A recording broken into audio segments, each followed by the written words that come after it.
কেমন আছে সবাই? আজকে চলে এসেছিলাম মামাবাড়িতে আমার মামাতো ভাইয়ের জন্মদিন উপলক্ষে। সো সবার প্রথমে আমরা চলে এসেছিলাম যেখানে অনুষ্ঠানটা হবে সেই অনুষ্ঠান বাড়িতে। এসে দেখি তখনও কেউ আসেনি, তা আমরা সবাই মিলে বসেছিলাম।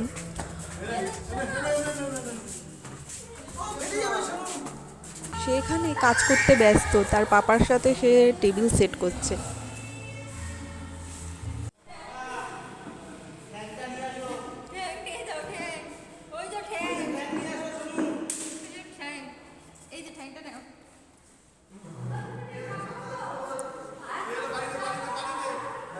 তারপর চলে এসেছিলাম আমরা মামাদের ঘরে। আসার সঙ্গে সঙ্গেই মামি আমাদের দিয়ে দিল চা, বিস্কুট, পাঁপড় ভাজা।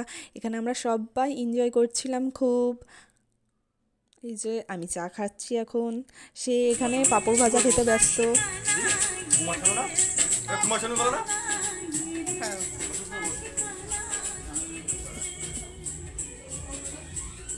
এখানে দেখো ভাই আবার দিদাকে কোলে তুলে নিয়েছে।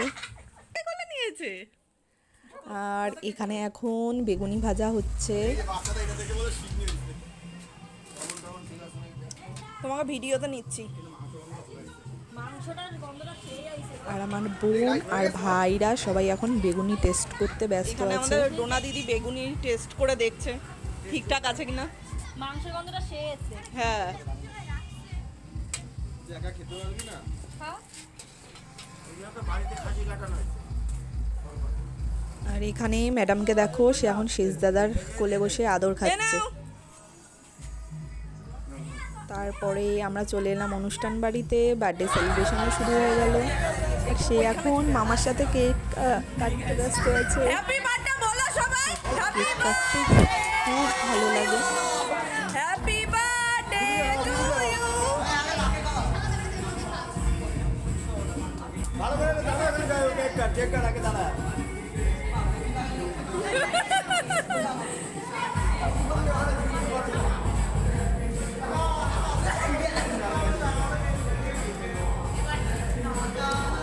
তারপরে চলছিল আশীর্বাদ পর্ব।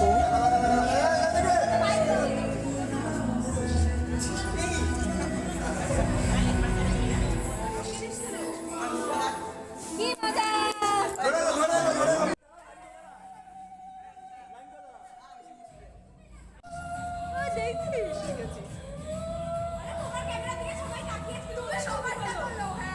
সে এখন কেক নিয়ে এনজয় করতে ব্যস্ত।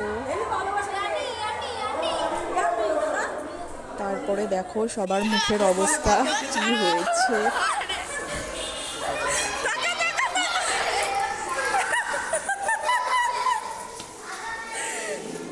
সবাই কেক মেখে তো পুরো ভূত হয়ে গেছে, দেখো সবাই অবস্থা।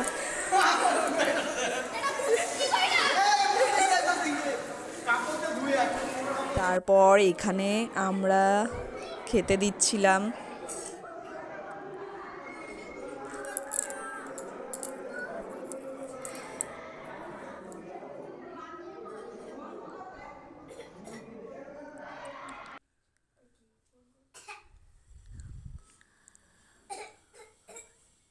সবাইকে খেতে দেওয়ার পর আমি আর বোন বসেছিলাম সবার লাস্টে খেতে।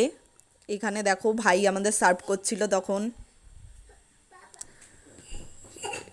সবার প্রথমে ছিল বেগুনি, তারপরে চলে আসলো ফ্রাইড রাইস, চিকেন,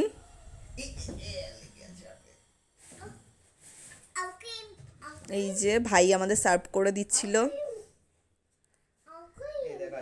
তারপরে ছিল চাটনি, পাঁপড়, মিষ্টি। মিষ্টিটা আমি আর খাইনি, এর জন্য মিষ্টিটা ভিডিও করা হয়নি। ব্যাস এইভাবেই কাটলো আজকের দিনটা, খুব এনজয় করে পরিবারের সাথে। ওকে বাই, টাটা, দেখা হবে নেক্সট ব্লগে।